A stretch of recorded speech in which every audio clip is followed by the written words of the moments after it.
Baik, Assalamualaikum warahmatullahi wabarakatuh. Perkenalkan, nama saya Farid Febian dengan NIM 2337010 dari Prodi Pendidikan IPS Fakultas Ilmu Sosial Universitas Negeri Padang.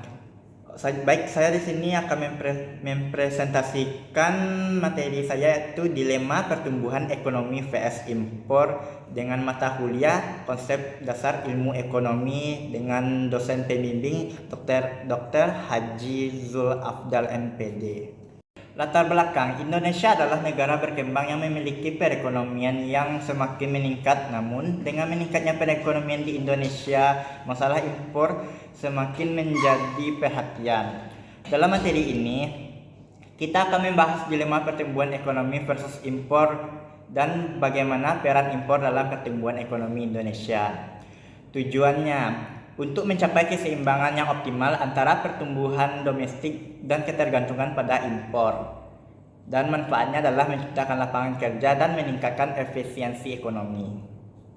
Daftar kajiannya, impor adalah kegiatan memasukkan barang atau jasa dari negara lain ke dalam negara. Impor menjadi bagian penting dalam kegiatan perdagangan internasional. Dalam kegiatan impor, barang atau jasa yang diperoleh dari luar negeri akan digunakan untuk kepentingan produksi atau konsumsi dalam negeri. Impor memainkan peran penting dalam pertumbuhan ekonomi di Indonesia. Kebutuhan barang dan jasa dalam negeri tidak diproduksi dalam negeri suatu dipenuhi melalui impor. Sebagai contoh, negara Indonesia tidak memiliki sumber daya alam yang cukup untuk memenuhi kebutuhan produksi baja. Oleh karena itu, Indonesia melakukan impor dari negara lain untuk memenuhi kebutuhan produksi dalam negeri tersebut.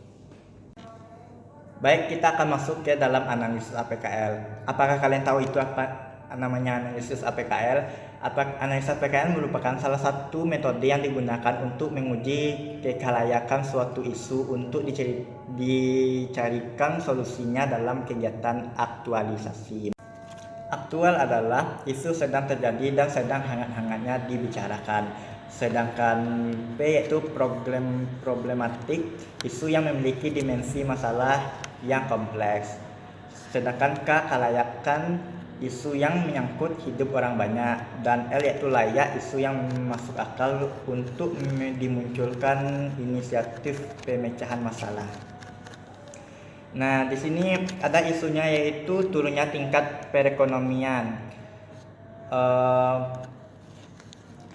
Semuanya masuk dalam persyaratan, dan isu kedua tingginya tingkat impor dan tidak memenuhi satu persyaratan, yaitu layak.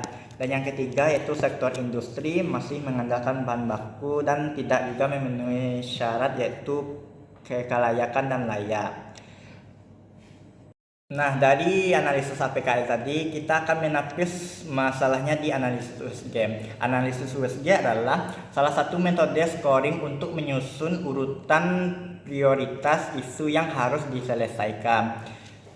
USG dapat disingkatan dari urgensi, seriousness, dan growth.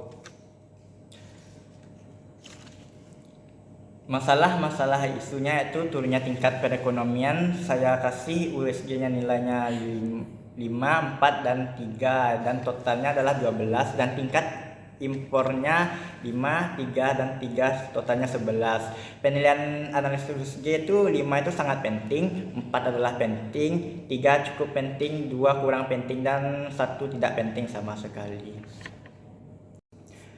Analisis parsial penyebab terjadinya isu. Tingkat impor di Indonesia masih tinggi. Alasannya output di sektor pertanian dan peternakan semakin rendah, sementara pertumbuhan penduduk terutama kelas menengah terus meningkat, serta industri juga masih mengandalkan bahan baku impor.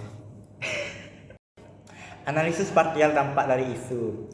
Dampak negatif pada impor pertumbuhan ekonomi adalah berkurangnya daya saing produk dalam negeri. Saat produk impor masuk ke dalam negeri, produk lokal menjadi kalah bersaing karena harga produk impor yang jauh lebih murah. Analisis parsial solusi pengendalian isu tersebut. Untuk mengatasi dampak impor pada pertumbuhan ekonomi, pemerintah Indonesia telah mengeluarkan beberapa kebijakan terkait impor. Salah satunya kebijakan tersebut adalah Pemberlakuan tarif bea masuk yang tinggi pada barang impor yang memiliki potensi untuk merusak industri dalam negeri. Kebijakan ini bertujuan untuk melindungi industri dalam negeri agar dapat bersaing dengan produk impor. Pembahasannya itu, pertumbuhan ekonomi di Indonesia selalu menjadi fokus perhatian di seluruh dunia. Dalam beberapa tahun terakhir, pertumbuhan ekonomi di Indonesia meningkat dengan signifikan. Pada tahun 2019, Indonesia mencatat pertumbuhan ekonomi sebesar 5,02%. Namun, pertumbuhan ekonomi yang tinggi juga membawa dampak negatif pada negara, salah satunya adalah impor.